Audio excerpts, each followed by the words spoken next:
ولا تقولوا لمن يقتل في سبيل الله أموات بل أحياء ولكن لا تشعرون۔ حضرات محترم، آج میری خوش بختی ہے کہ میں پیر کا دن ہے اور عمرہ شریف کی سعادت کے لیے میں حاضر روزہ رسول کی زیارت، اور آج یہاں جنگ احد کے مقام پر یہ سامنے آپ دیکھیں گے کہ یہ وہ پہاڑ ہے جو پہاڑ یاد رسول میں رویا کرتا تھا۔ حضور صلی اللہ علیہ وسلم کا ارشاد بھی ہے کہ یہ احد مجھ سے پیار کرتا ہے اور میں اس سے پیار کرتا ہوں۔ آج ہماری یہ خوش بختی کہ ہم اس کے سامنے کھڑے ہو کر اس کی زیارت بھی کر رہے ہیں، جس پہ آج سے 1400 سال پہلے نبی کریم رحمت عالم صلی اللہ علیہ وسلم سوار ہوئے۔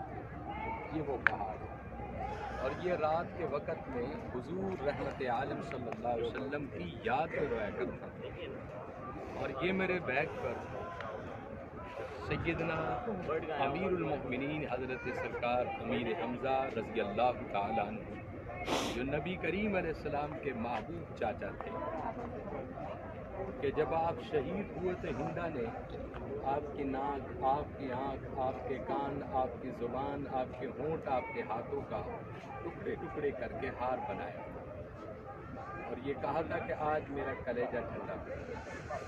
اور اسی احاطے کے اندر کم و بیش 70 شہداء ایسے ہیں کہ جنہوں نے دین رسول کے لیے اپنی جانوں کا نذرانہ پیش کیا تھا۔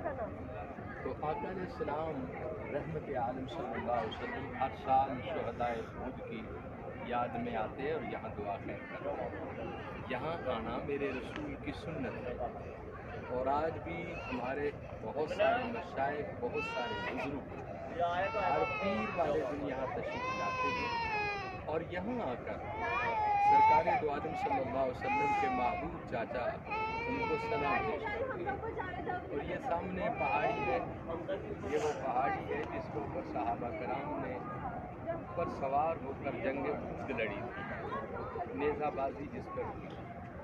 تو گویا کہ یہ تمام احاطہ جو ہے، یہ تمام جو جگہ ہے، یہ وہ جگہ ہے کہ جس پر آج سے 1400 سال نبی کریم رحمت عالم صلی اللہ علیہ وسلم نے قدم فرمایا، اور یہ شہداء احد کی قبریں ہیں۔ آقا کا یہ فرمان ہے کہ جس کی دعا کہیں نہ قبول ہو وہ میرے چاچا کے مزار پر جا کر سلام پیش کرے۔